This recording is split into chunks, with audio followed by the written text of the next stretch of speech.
Mari bergerak bersama guru penggerak, menebar manfaat bagi pendidikan merdeka.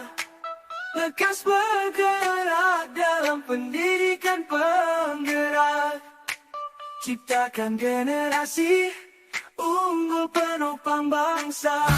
Mari bergerak, lekas bergerak, dan selalu menggerakkan.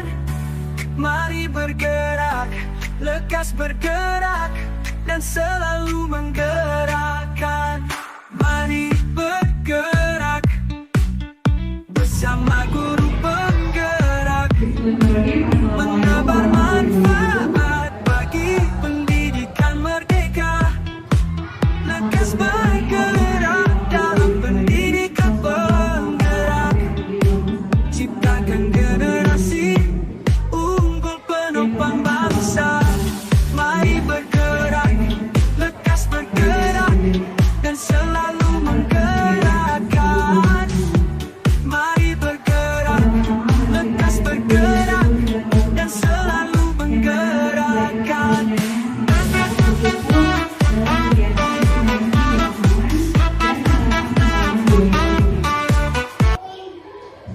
Salam semua bersama terlebih persilahkan pada junjungan kita Nabi besar Muhammad Sallallahu Alaihi Wasallam, kepada keluarganya, sahabatnya, serta kita semua yang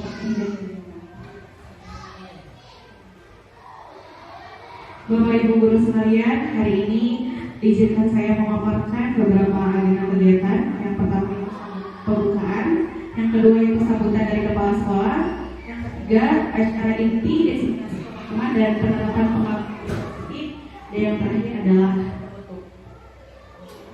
sebelum acara seperti biasa saya akan menyampaikan pantun. Menyampaikan pantun, tolong dijawab dengan cakap ya. Embun datang bunga meluntung, kumbang berduri bisa melati. Ucapkan assalamualaikum. Semoga presentasi ini memberi arti. Terima kasih Bapak Ibu semuanya atas antusiasnya. Selanjutnya itu kita buka acara ini dengan membaca basmalah. Dan selanjutnya untuk mengefektifkan waktu, sambutan dari Bapak Kepala Sekolah kepada yang dipersilakan. Bismillahirrahmanirrahim. Assalamualaikum warahmatullahi wabarakatuh. Bapak serta Ibu, warga Surabaya yang saya hormati, Ibu-ibu calon CGP yang saya hormati pula, alhamdulillah pada kesempatan ini kita bisa berkumpul di ruangan ini dalam rangka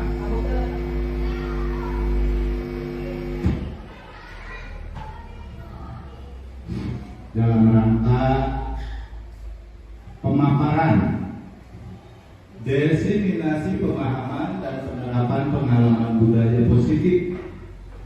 Yang pertama yaitu oleh Ibu Retno, yang kedua oleh Mbak Dewi ya. Alhamdulillah pada kesempatan ini mungkin di sesi keberapa? Ketiga.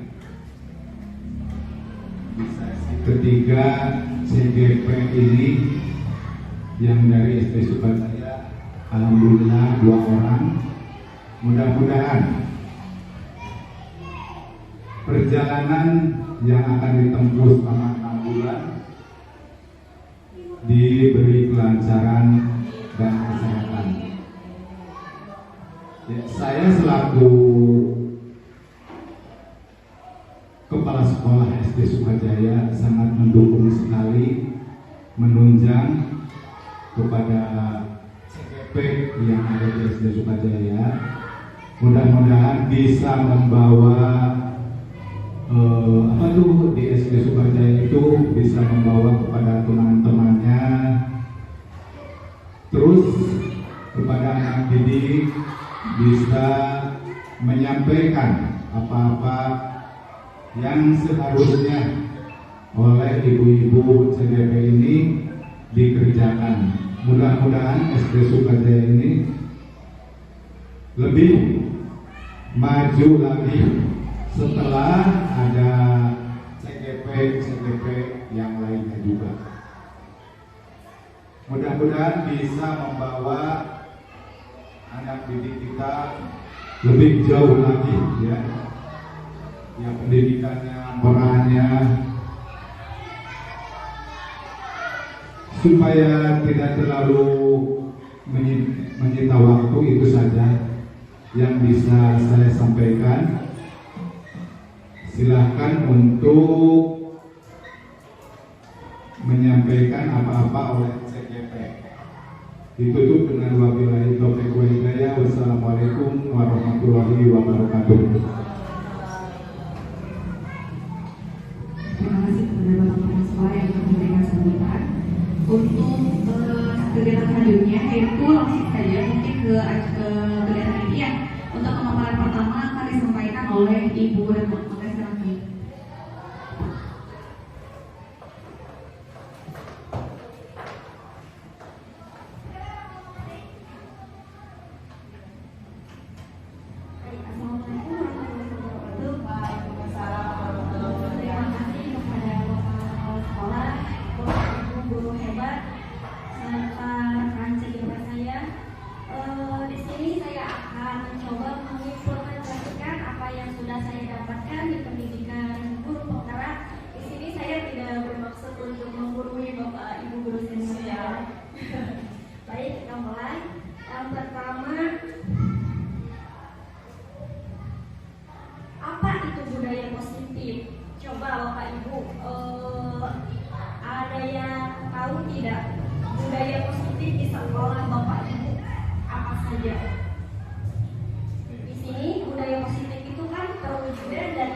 Termasuk hari Senin juga, setiap hari Senin harus dilaksanakan upacara bendera. Mungkin itu ya Bapak Ibu budaya positif, sesuatu yang sudah diterapkan di sekolah SD kita, ya itu sholat duha ya sudah menjadi kebiasaan, ya yang sudah menjadi kebiasaan. Kemudian ada juga ya yang sapa yang bertemu senyum itu. Baik, selanjutnya di sini ada konsep inti untuk menciptakan budaya positif. Yang pertama ada perubahan paradigma belajar, dan yang kedua budaya positif, yang ketiga nilai-nilai kebajikan, yang keempat kebutuhan dasar manusia, dan yang kelima motivasi perilaku manusia, yang keenam posisi kontrol guru, yang ketujuh keyakinan kelas, yang kedelapan segitiga institusi. Nanti kita akan membahas satu persatu ya. Selanjutnya di sini ada permainan, cobalah buka ya Bapak Ibu. Di sini saya membutuhkan dua rekan Bapak Ibu yang bersedia untuk menjadi yang ada itu tugasnya adalah tugasnya itu untuk menghafalkan tangannya ya.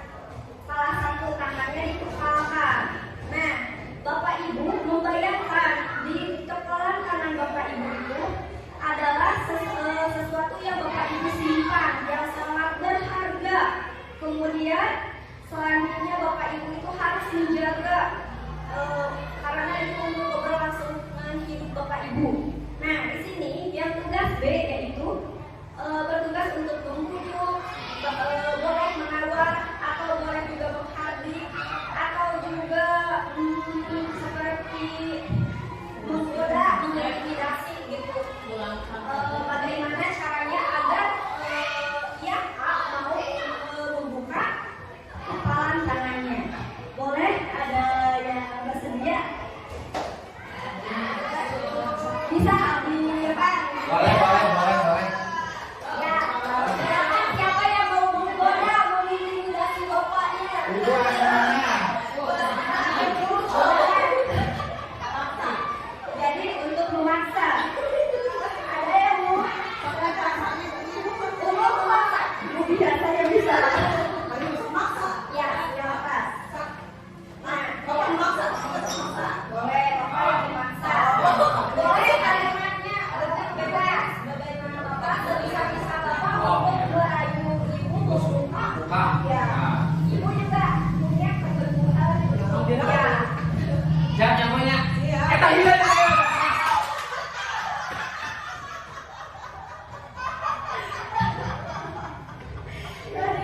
Jadi bapak menggunakan apa ini? Nakut-nakuti ya. Nakut-nakuti. Ya.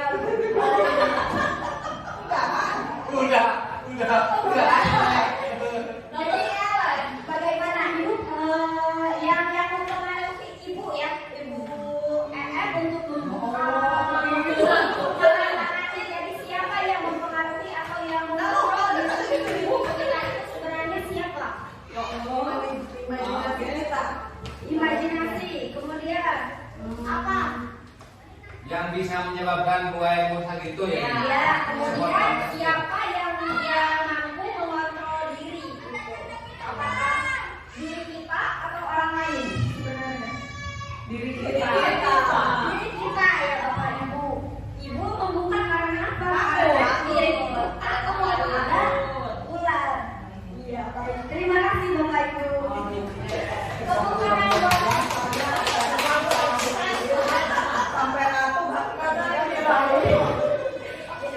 Baik, selanjutnya.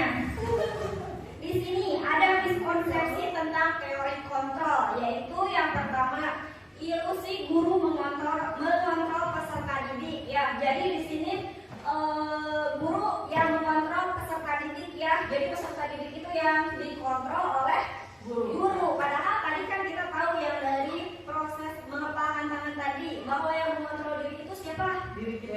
Diri kita. Sedangkan di sini ada miskonsepsi bahwa di sini guru yang mengontrol peserta didik. Kemudian ada lagi ilusi bahwa kritik dan membuat rasa bersalah menguatkan karakter. Di sini kadang kita kalau misalkan siswa kita membuat kesalahan atau apa itu, kita pasti mengkritik dan membuatnya menjadi merasa bersalah untuk menguatkan karakter. Padahal di situ hanya akan membuat anak menjadi down ya. Kemudian selanjutnya ada lagi ilusi bahwa semua penguatan positif efektif dan bermanfaat. Jadi di sini bahwa semua penguatan positif itu efektif. Dan selanjutnya ilusi bahwa orang dewasa berhak memaksa, seperti halnya kami guru yang mengontrol peserta didik, yang memaksa peserta didik untuk seperti apa yang guru itu mau ya. Selanjutnya di sini bagaimana seseorang bisa berubah dari paradigma stimulus respon kepada pendekatan teori kontrol. Di sini Bapak Ibu bisa dilihat ya, ada stimulus respon tentang dunia dan teori kontrol tentang dunia ya. Di sini stimulus dan teorinya. Yang stimulus respon bahwa realita kebutuhan kita itu sama. Tetapi menurut teori kontrol dunia bahwa realita kebutuhan kita itu berbeda ya Bapak Ibu. Kemudian selanjutnya semua orang melihat hal yang sama. Padahal menurut teori kontrol dunia setiap orang memiliki gambaran yang berbeda. Kemudian selanjutnya kita mencoba mengubah orang agar berpandangan sama dengan kita. Padahal kita berusaha memahami pandangan orang lain tentang dunia menurut teori kontrol. Kemudian perilaku buruk dilihat sebagai suatu kesalahan. Dan menurut teori kontrol semua perilaku memiliki tujuan. Kemudian orang lain bisa mengontrol saya. Menurut teori kontrol hanya Anda yang bisa mengontrol diri Anda, seperti halnya yang tadi yang kita mengatakan akan kita.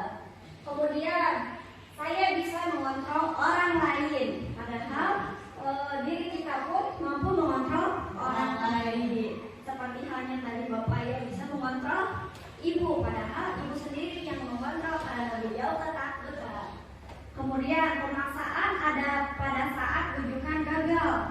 Dan menurut teori kontrol dunia, kolaborasi dan konsensus memiliki pilihan-pilihan baru. Kemudian model berpikir menang atau kalah.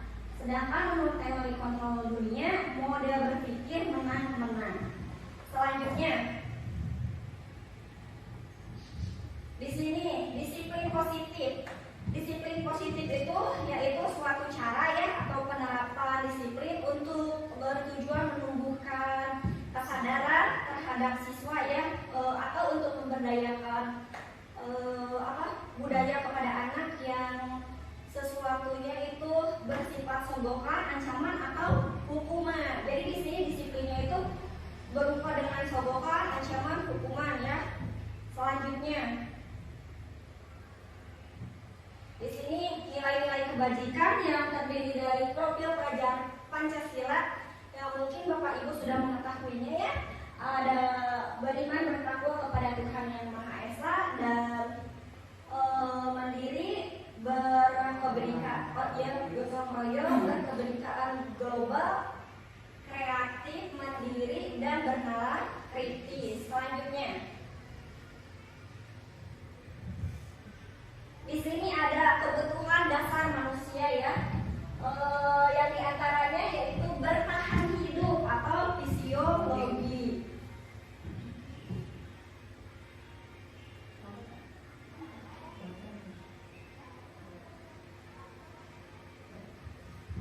Selanjutnya, kasih sayang dan rasa diterima, yaitu fisiologi, psikologis ya. Dan yang ketiga, penguasaan. Keempat, kebebasan. Yang kelima, kesenangan. Mungkin Bapak Ibu sudah paham ya yang ini mengenai kebutuhan dasar manusia. Dan yang selanjutnya yaitu motivasi perilaku manusia. Yang pertama yaitu untuk menghindari ketidaknyamanan atau hukuman. Dan yang kedua, mendapat imbalan atau penghargaan. Kemudian menghargai diri dan menjadi orang yang mereka inginkan. Kadang kita termotivasi ya berperilaku yang tidak sesuai dengan keinginan kita hanya karena ingin menghargai diri orang lain ya. Kemudian selanjutnya,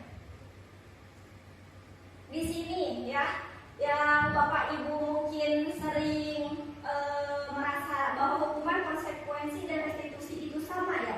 Nah, di sini kita akan mencoba membedakan apa itu hukuman, kemudian apa itu konsekuensi, dan apa itu restitusi. Nah, di sini misal ya, ada hukuman, yaitu hukuman itu yaitu seperti sesuatu yang menyakitkan dan harus terjadi, atau misal secara spontan ya.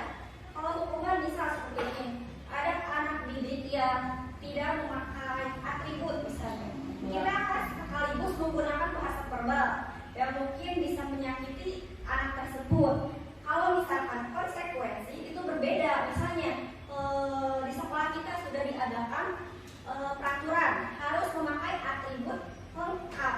Jadi ketika si anak itu melanggar, tidak memakai atribut, jadi dia akan mendapat konsekuensinya. Jadi tidak akan menyakiti atau kita tidak harus menggunakan bahasa verbal yang dengan nada tinggi misalnya, karena anak tersebut sudah paham di sekolah kita sudah ada peraturan dan setiap peraturan jika dilanggar pasti ada konsekuensi. Jadi itu perbedaan hukuman dan konsekuensi. Sedangkan restitusi ya, di sini restitusi itu merupakan pilihan.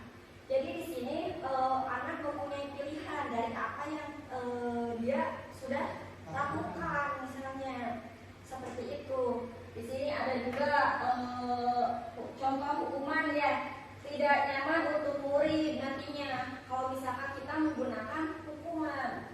Kemudian korban mendapatkan keadilan dan korban bisa diabaikan nanti sanksinya. Dan restitusi, korban mendapat ganti, nanti bisa kita bahas lagi ya di slide selanjutnya. Kemudian di sini berdasarkan berganti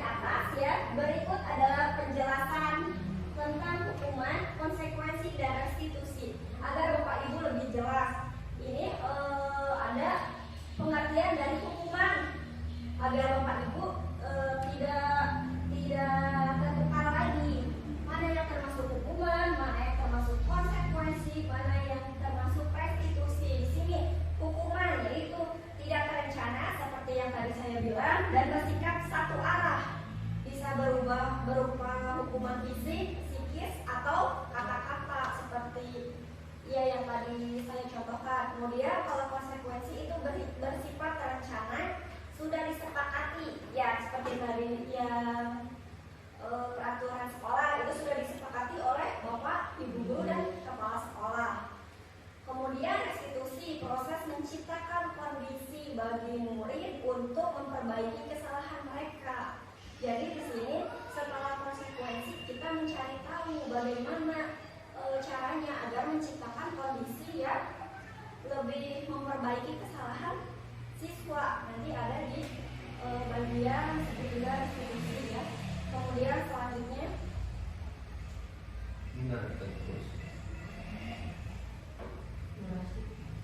ada mengapa keyakinan kelas bukan peraturan kelas. Coba saya mau tanya kepada Bapak Ibu. Bapak Ibu di kelas menggunakannya peraturan kelas atau keyakinan kelas, atau misalnya biasa di kita itu apa ya? Nah, tata tertib berarti ya. Bapak Ibu belum menggunakan keyakinan kelas ya, masih tata tertib. Nah, di sini kenapa keyakinan kelas bukan peraturan kelas atau tata tertib? Kita bahas. Nah, di sini yang membedakannya, kalau keyakinan kelas itu dibuatnya berdasarkan kesepakatan antara guru dan siswa serta bersifat universal. Kalau tata tertib kadang kan kita membuatnya pun tidak bersama dengan siswa. Kalau misalkan peraturan kelas, nah satu arah, yaitu yang dibuatnya hanya oleh guru tanpa kesepakatan. Salah satu contoh keyakinan kelas di kelas 6 Ya. antara ibu guru kelas 6 sama murid kelas 6 itu Ya, saja. itu. Keyakinan kelas apa-apa saja Ya, yang akan dijalani. Ya, Sepakati. itu misal di kelas ibu masing-masing. Iya. Kalau tata tertib sekolah itu kan global, oleh Iya. semua murid dari kelas 1 sampai kelas 6. Itu saja mungkin ya. baik, terima kasih. Iya. Iya. Keyakinannya bersifat spesifik ya antara guru kelas dengan Iya. kelas tersebut. Baik, terima kasih Bapak Ibu. Bisa dilanjut ya Bapak. Iya. Selanjutnya, adapun prosedur pembentukan keyakinan kelas di sekolah ya Bu atau di kelas, agar nanti Bapak Ibu bisa merubahnya menjadi keyakinan kelas ya, yang tadinya peraturan kelas gitu, agar siswa pun aman dan nyaman. Di sini yang pertama, mempersilahkan warga sekolah atau siswa untuk mencurahkan ide tentang peraturan yang akan disepakati. Jadi benar-benar dari hati mereka apa yang tercurah di sini tujuannya agar menciptakan kenyamanan ya Bu saat pembelajaran atau proses pembelajarannya. Kemudian selanjutnya mencatat semua masukan. Dan yang ketiga, ganti kalimat negatif menjadi positif. Kemudian tinjau kembali curahan pendapat yang terkumpul dan susun menjadi keyakinan kelas atau sekolah. Kemudian meninjau dan menyetujui dengan menandatangani. Dan yang selanjutnya keyakinan kelas ditempel di dinding kelas atau sekolah. Kemudian selanjutnya akan disampaikan oleh Ibu Dwi. Terima kasih. Wassalamualaikum warahmatullahi wabarakatuh.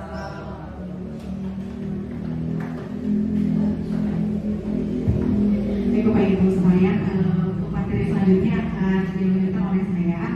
Seperti yang sudah disampaikan oleh Bu Lono tadi, saya di sini bukan untuk menggurui, karena saya yakin Bapak Guru di sini semuanya sudah sangat hebat, sudah senior. Yang saya hanya ingin sedikit memaparkan ilmu yang saya dapatkan di CIP.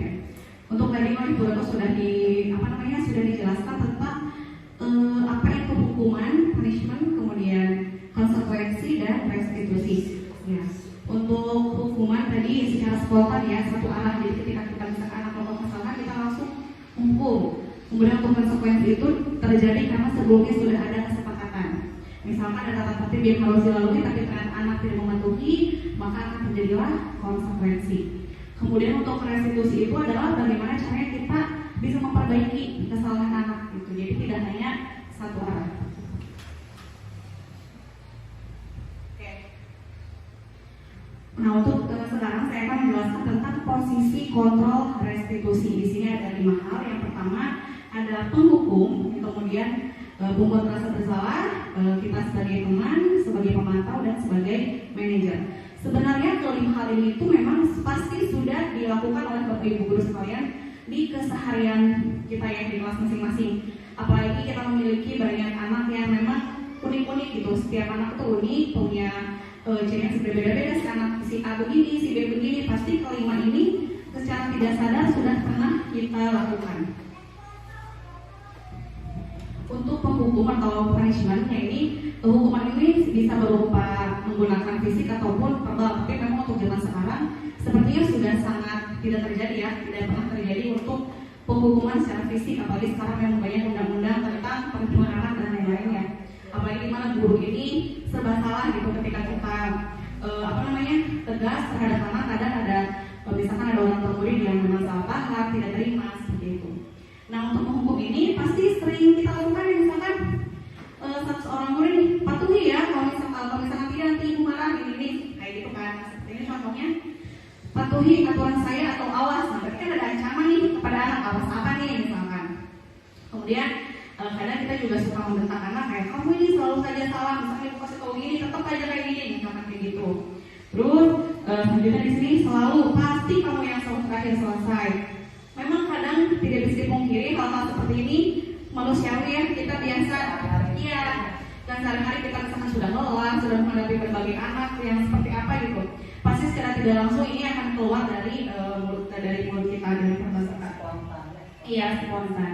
Atau misalkan punishment yang seperti ini, sekarang kamu push up sebanyak 7 kali misalkan, itu kan berarti itu namanya kita, berarti posisi kita sebagai penghukum. Ketika kita melakukan hal-hal ini berarti kita memposisikan kita sebagai penghukum. Kemudian untuk selanjutnya itu pembuat rasa bersalah. Ini pun saya yakin pasti kita pernah melakukan ini terhadap murid. Jadi terkesan itu tuh lembut gitu anak yang padahal berarti di dalam kata-kata itu tuh kita tuh membuat si anak akan merasa bersalah. Kalau yang tadi menghukum ada dampaknya, bisa jadi anak tuh dendam kepada kita. Misalkan kayak malas sama si bapak itu, saya mah dihukum terus, jadi iya dendam gitu kan. Padahal kita juga bisa menemukan anak seperti itu ya. Kemudian di sini pembuat rasa bersalah, kata-kata yang sering kita lakukan, yang sering keluar dengan lembut, misalkan ibu sangat kecewa sekali dengan kamu, ya kemudian berapa kali bapak harus memberitahu kamu ya, misalkan gitu. Gimana coba kalau orang tua kamu tahu berbuat begini, kira-kira nanti di rumah seperti apa, misalkan kayak gitu ya. Nah dan banyak hal, banyak kata-kata yang bisa keluar dari kita tentang membuat rasa bersalah ini. Nah di posisi ini murid juga akan memiliki penilaian diri yang buruk terhadap diri mereka. Jadi mereka bisa jadi merasa tidak berharga, atau misalkan mereka telah mengecewakan orang yang disayangi. Yang ketiga yaitu kita bersikap sebagai teman. Nah di sini misalkan, ayo bantulah jadi bapak ya. Ayo ingat tidak bantuan bapak sama ini. Misalkan jadi kita tuh kayak mengingat-ingat di si anak nih. Terus kemudian ya sudah kali tidak apa-apa, nanti ibu bantu bereskan. Jadi kita berarti di sini tuh posisinya memposisikan diri sebagai teman ke peserta didik kita. Memang untuk di posisi sebagai teman ini tentunya ada hal positif dan ada hal negatif ya. Mungkin membuat anak dekat dengan kita. Tapi hal negatifnya ini suatu saat jadi ketika kita misalkan tidak bisa membantu peserta didik kita, ya pasti peserta itu akan merasa kecewa dengan kita. Kenapa nih si ibu biasanya juga membantu ini sekarang kayak misalkan nggak pernah. Iya. Atau misalkan zaman sekarang anak-anak ngelutak gitu ya. Jadi kadang kurang hormat atau kurang menghargai guru gitu karena dia merasanya terlalu dekat dengan guru gitu ya. Makanya balik lagi ke tadi posisi sebagai guru itu memang harus mengetahui dulu karakter si anak seperti apa. Kemudian yang keempat itu posisi kita sebagai pemantau. Kita juga harus tahu peraturannya seperti apa.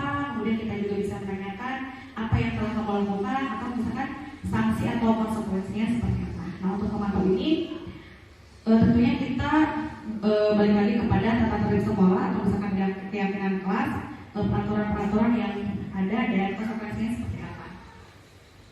Kemudian yang terakhir itu adalah manajer. Manajer ini kalau menurut saya dari kelima tadi itu adalah hal yang agak sulit untuk dilakukan ya, karena misalkan di sini kan kita juga harus balik lagi ke keyakinan kelas seperti tadi, kita harus mengetahui dulu apa sih yang kita yakini gitu, kemudian apakah si anak tersebut itu meyakininya gitu. Nah contohnya misalkan jika kamu meyakininya, apakah kamu bersedia memperbaikinya? Kadang untuk membuat anak jujur aja itu sudah sangat sulit ya. Ketika anak dipanggil ke misalkan ke ruang guru gitu, ditanya apa yang terjadi, kadang anak untuk berkata jujur aja itu sudah susah gitu. Kemudian untuk memanage hal ini, setelah bertanya bagaimana cara memperbaikinya, kemudian kita juga memberikan rencana atau misalkan menyusun rencana dengan sebelum ini cara memperbaikinya seperti apa. Jadi di sini murid diajak untuk menganalisis kebutuhan dirinya maupun kebutuhan orang lain. Di sini penekanan bukan pada kemampuan berkonsekuensi, namun dapat berkolaborasi dengan murid. Jadi bukan hanya dari murid saja atau dari guru saja, tapi kesepakatan itu terjalin antara guru-guru. Terus selanjutnya udah mulai ngantuk Bapak Ibu? Ya. Oke, selanjutnya ini segitiga restitusi. Nah, dari kelima tadi ini kita nanti bisa melakukan perbaikan atau misalkan melakukan apabila terjadi lagi seperti tadi, kita bisa menggunakannya dengan segitiga restitusi.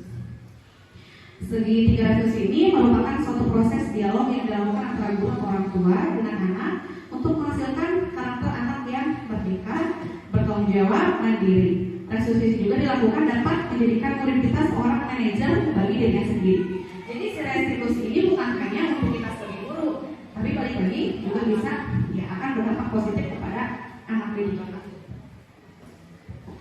Oke, untuk langkah segitiga restitusi ini ada 3. Yang pertama yang kita bisa lakukan itu menstabilitaskan identitas, kemudian validasi tindakan yang salah, dan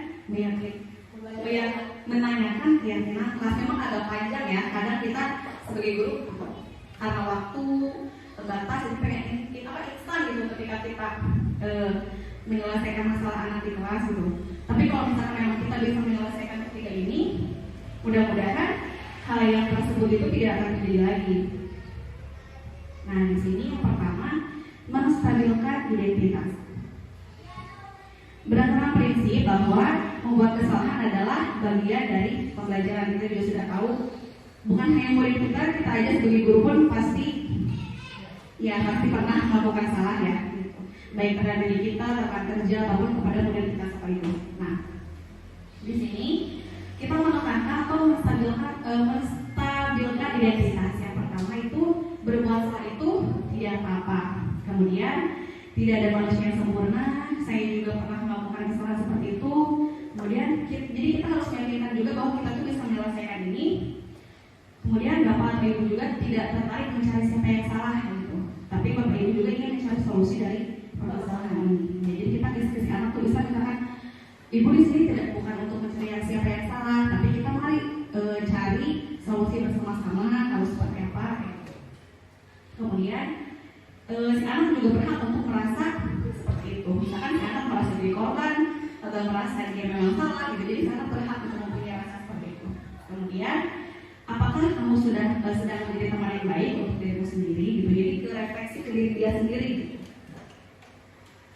Untuk selanjutnya yaitu validasi tindakan yang salah. Berdasarkan prinsip bahwa setiap perilaku memenuhi suatu kebutuhan tertentu. Nah, di sini kita bisa menggunakan contoh kata-kata ini ketika kita menghadapi murid kita yang sedang bermasalah di kelas. Misalkan ada saja yang si A mengganggu si B ketika belajar. Kadang kita hanya memberikan konsekuensi kepada seorang yang mengganggunya saja. Tapi dengan segitiga restitusi ini kita bisa memanggil keduanya gitu. Cara memperbaikinya seperti apa?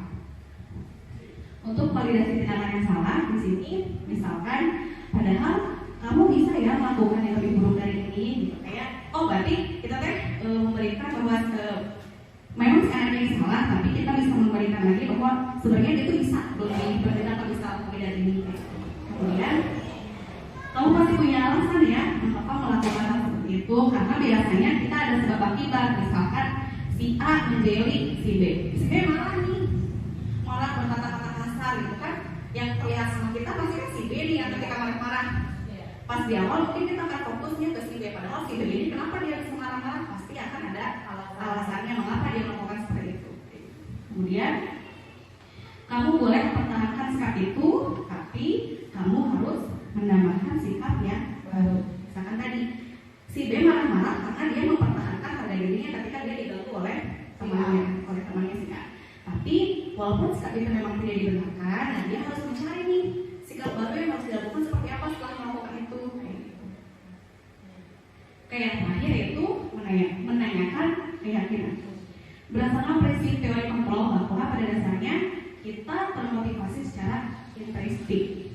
Nah, kayak tadi balik lagi ketika kita sudah menstabilkan identitas amal, kemudian yang kedua tuh sudah validasi tindakan yang salah, nah yang terakhir baru menanyakan keyakinan. Karena ketika kita sudah membuat keyakinan di kelas, kita bisa tanyakan lagi nih ke anak, apa sih yang kita percaya sebagai kelas atau keluarga gitu. Kan kita sebagai sesama teman harus saling menghargai, harus saling menghormati. Jadi kita pertanyakan kembali tentang keyakinan-keyakinan itu yang ada di kelas. Kemudian apa nilai-nilai umum yang kita telah sepakati, terus apa bayangan kita tentang kelas yang ideal itu seperti apa, dan juga kamu tuh mau menjadi orang yang seperti apa. Gitu. Itu untuk menanyakan keyakinan. Nah di sini ada contoh penanganan kasus menggunakan segitiga restitusi. Mungkin untuk contoh kasus ini sebenarnya bab itu juga di kelas memang sudah pasti ada ya. Mungkin pagi ini juga di kelas ada yang seperti itu misalkan. Apalagi kadang di kelas misalkan di kelas rendah, di kelas 1, di kelas bawah, di kelas 1, kelas 2 gitu kan, kadang mereka juga belum ngerti sama keyakinan kelas seperti apa gitu. Berbeda dengan di kelas tinggi yang mereka tuh memang sebenarnya sudah sadar akan keyakinan kelas itu, tapi kadang mereka pun tidak bisa mengontrol emosi gitu. Iya, tidak bisa mengontrol. Ada dan tidak ada guru saja di kelas, mereka akan seperti itu, apalagi dengan tidak ada guru di kelas kayak gitu. Jadi memang harus benar-benar ditanamkan tentang keyakinan kelas. Nah, Bapak Ibu, di sini bisa kita baca dulu. Di sini ada kasus di saya rangkum saja ya. Jadi si Anto dan si Dono ini mereka sedang bermain di lapangan basket, gitu. Kemudian si Anto ini adu mulut gitu dengan Dino, dan mereka tuh terjalin kontak fisik gitu, ribut gitu ya, sehingga membuat si kancing si bajunya si Dino ini terlepas. Jadi si Dino ini otomatis akan marah dong. Nah, Dino marah terhadap Anto karena Anto sudah melepas kancing baju yang secara tidak sengaja. Mereka ributlah. Kemudian setelah itu guru datang. Menurut Bapak Ibu yang mana dulu nih yang akan dimarahin? Si Anto atau melepaskan kancing ya. Jadi di sana nanti ada si Anto dan si Dino. Anto tidak sengaja melepaskan kancing mungkin karena emosi, karena berkali dengan Dino. Tapi Dino juga berhak marah. Karena apa? Ya karena kancing dia sampai terlepas gitu kan. Dia tidak mungkin datang ke rumah dengan kondisi kancing terlepas gitu. Pasti kan dia sampai rumah orang tua juga akan bertanya-tanya ini kenapa di sekolah gitu kan. Nanti balik lagi ke guru-guru juga ya. Kena karewat makanya bisa mungkin diselesaikan di sekolah seperti itu. Nah di sini posisi kontrol apa nih yang akan dipraktikkan oleh kepala sekolah atau misalkan ibu Suti, ibu guru yang tadi dijerat di yang kasus pertama ini, sehingga akan ada nantinya akan ada kesimpulan gitu. Seperti ini. Pada tahap awal Bu Suti berupaya menenangkan keduanya, terutama Dino. Bu Suti mengatakan, Dino, sepertinya kamu saat ini sedang marah sekali. Kemudian Ibu Suti menjelaskan membuat kesalahan adalah hal yang manusiawi, seperti tadi nih yang kita sudah dilakukan di awal, itu adalah hal yang manusiawi. Dan mempertahankan diri adalah hal yang penting. Nah, itu merupakan tahap stabilisasi identitas. Jadi yang untuk penguatan pertama, hal yang salah itu manusiawi. Kemudian yang keduanya itu kita mempertahankan harga diri kita juga itu hal yang penting seperti itu. Nah, kemudian setelah itu Ibu Suti juga menjalankan tahap menanyakan keyakinan dan langsung diikuti dengan validasi tindakan. Jadi kita di sini bisa mengambil kesimpulan bahwa Bu Suti telah menjalankan posisi kontrol sebagai manajer Bapak Ibu Siti berhasil memandu siswa-siswa yang menuju solusi yang lebih baik dan mengajarkan mereka pentingnya berdamai dan belajar yang bersama. Jadi nanti solusi yang dilakukan itu adalah Dino dikeluarkan Bapak Ibu Siti untuk jadi pas awal itu ditanya dulu kira-kira apa yang dilakukan Dino untuk memperbaiki kesalahan setelah melepas kancing Anto, kira-kira apa? Bentuk tanggung jawab seperti apa yang dilakukan oleh Dino? Apakah maaf saja cukup Bapak Ibu? Tidak, tentunya harus dibarengi dengan tindakan apa? Tindakan yang untuk saat ini. Betul sekali, menjahit kancing. Iya, dan kedua berarti bertanggung jawab. Jadi dia kan berarti kesalahannya melepaskan si kancing ini ya. Dan kita harus menenangkan ke anak itu untuk bertanggung jawab. Tapi dia juga berarti harus menjahitkan kancing tersebut seperti itu. Tapi guru juga tidak berhenti sampai di sini. Dia juga memberikan solusi lain, membantu si anak ini mencari di mana nih kita kira-kira harus menjahit bajunya, misalkan belajar di mana seperti itu. Baik dulu ke awawan. Ya, semuanya kita ada ya. Iya, kamu disuruh bersama ibu gurunya bersama-sama seperti itu. Kemudian, makanya itu harus sebelah kita ya. Tidak hanya mengajar, Bapak juga bisa. Tuh. Kemudian, si Anto ini setelah bajunya akan diperbaiki, otomatis Anto juga harus memaafkan Dino. Keduanya saling meminta maaf. Dan setelah itu berjanji atau berkeyakinan bahwa kedepannya tidak akan mengalami hal yang sama seperti itu. Iya, pada akhirnya alhamdulillah saling memaafkan. Nah, di sini juga untuk kasus yang kali ini ada beberapa nilai kebajikan yang dituju, misalkan kesetiaan terhadap teman juga tadi ada, kemudian empati ini juga akan muncul sehingga empati ini muncul pada Bu Suti mencoba memahami perasaan dan emosi Dino. Kemudian kesalahan adalah hal yang manusiawi. Kemudian tanggung jawab yang tadi bahwa kita harus memperbaiki apa yang sudah kita lakukan. Kemudian kerjasama, cooperation, kerjasama misalkan antara siswa dan guru bagaimana cara memperbaiki kancing yang lepas tadi. Kemudian kepemimpinan atau leadership. Jadi di Ibu Suti ini menunjukkan kepemimpinan dengan memberikan solusi konkret. Jadi tidak hanya memberikan solusi yang kamu harus ini tapi berarti tidak hanya teori. Ya, tidak hanya teori. Jadi kita langsung dilakukan dengan bukti konkret gitu. Sehingga masalah ini pun akan selesai pada saat itu juga. Jadi nanti anak tidak akan membawa ke rumah atau misalnya lalu sampai besok dan besoknya lagi seperti itu. Nah, itu mungkin tentang restitusi. Terima kasih. Nah, Bapak Ibu harus dalamin tadi sedikit pemaparan kami tentang budaya disiplin positif. Bapak dan Ibu barangkali ada yang ingin tanyakan atau ingin sharing juga, ya silahkan boleh. Apalagi kan tiap kelas pasti mempunyai kasus yang berbeda-beda, anak yang berbeda-beda, ada yang anaknya sedikit tapi wah masya Allah luar biasa di kelas seperti apa, atau misalnya ada yang anaknya banyak, kadang-kadang main aja. Enggak dipersilakan barangkali ada. Apalagi biasanya guru penjas suka banyak punishment ya. Biasanya kalau misalnya di kelas kita udah mulai udah gak kuat nih, udah gak sanggup nih, pasti kita akan menyerahkan kepada guru BP gitu ya. Kalau misalkan di SD kan gak ada BP, jadi pasti kita larinya ke kepala sekolah atau misalkan ke guru sekolah yang biasanya laki-laki yang lebih ditakuti oleh guru di bawah. Boleh ya satu ya. Boleh apa-apa enggak? Ini sharing aja. Memang perlu pemecahan juga sih semacam itu. Seperti tadi pembiasaan dari awal saya menyimak itu hukuman, terus konsekuensi dan restitusi. Itu hukuman mungkin untuk sekarang lebih dikesampingkan gitu. Hukuman itu. Terus konsekuensinya itu sebetulnya yang pernah dialami juga, bahkan pernah kan waktu itu yang bicara kasar didenda 5.000 sepakat kan itu pernah. Cuman karena tidak ada kontrol berikutnya ya udah habis seperti itu. Terus itu apalagi yang itu restitusi, solusi apa cara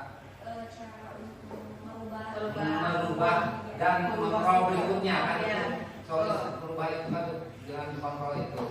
Makanya Kita juga pernah kan ada di sini solusinya apa konsekuensinya bahwa yang bisa ya karena tidak dilakukan secara kontinu dan kontrolnya kurang gitu, akhirnya terlupakan lagi ya. Contoh semacam itu. Terus contoh lagi yang bicara kasar, pernah saya menghukum dengan tulisan gantungan. Apakah itu berupa hukuman, konsekuensi atau Restitusi. Kalau menurut saya gantungan itu hukuman karena secara spontan, jadi kan jadi tidak ada kesalahan sebelum ada. Udah. Tapi di karena ya berarti itu konsekuensi kecuali diadakan secara spontan. Memang untuk konsisten itu sangat sulit ya Pak. Kadang kadang-kadang kita juga suka berubah-ubah ya. Misalkan hari ini hukumannya denda nih, misalkan ya. Besok kalau misalkan seperti itu lagi denda. Kadang kan kita juga sudah siap ketemu sama anak yang bermasalah ini kan. Kalau bermasalah ini ketemunya dengan guru yang lain gitu ya. Kadang memang sulit sih Pak untuk. Terus satu lagi di upacara ya, yang tidak pakai atribut. Itu kan sudah ada konsekuensinya bahwa akan melakukan bersih lapangan. Tapi kan diulang lagi gitu, ada aja gitu. Tidak jelas. Solusinya berarti itu solusi konsekuensinya dan apa yang terjadi restitusinya. Berarti itu yang harus bisa Iya, memang itu yang harus kita gali. Yang harus kita gali itu restitusinya seperti apa. Apakah harus mengingatkan di dalam guru setiap hari Senin pada orang tuanya? Itu bisa menjadi mitigasi ya, bisa menjadi mitigasi apa pencegahan ya, bisa menjadi pencegahan. Kita terus memang apalagi kalau anak usia SD itu memang masih perlu dikontrol sama orang tua di rumah, jadi itu bisa menjadi salah satu solusi untuk yang hari Senin bisa kita ingatkan di grup atau misalkan kita ingatkan di hari Sabtu atau hari Sabtu terakhir sekolah. Tapi memang konsistennya ini satu lagi. garis bawahi apapun itu seperti hukuman, konsekuensi dan restitusi itu sebenarnya yang menjadi musuh terbesar kita adalah konsistensi. Harus kontinu dan kembali lagi memang ke kita sendiri untuk menanamkan continuity itu, untuk menanamkan kebiasaan, konsistensi itu memang sulit. Memang harus ditanamkan oleh diri sendiri. Makanya mudah-mudahan kedepannya juga kita pada para bapak guru yang hebat ya bisa saling mengingatkan, bisa saling bekerja sama, berkolaborasi dengan baik untuk meningkatkan mutu pendidikan di SD Sukajadi, bukan hanya dari segi prestasi, tapi juga dari segi budi pekerti, akhlak dan lain seperti itu. Siap. Terima kasih pada Bapak Penjas. Barangkali Bapak Ibu sekalian ada yang mau disampaikan lagi atau memang sudah cukup? Oke, terima kasih banyak. Mudah-mudahan ilmu sharing sih, bukan proyeknya ini sharing, mudah-mudahan bermanfaat bagi kita semua. Ya, baik, langsung ditutup saja barangkali ya. Lupa saya ada pantun lagi ya. Ibu ada ditutup dengan pantun. Tolong jawab dengan cakep lagi. Buah rambutan terasa basi. Sudah hilang semua nutrisi. Berakhir sudah saya presentasi. Mohon maaf jika bikin frustasi. Sebenarnya bukan frustasi tapi baik, kita tutup acara kali ini dengan mengucapkan hamdalah.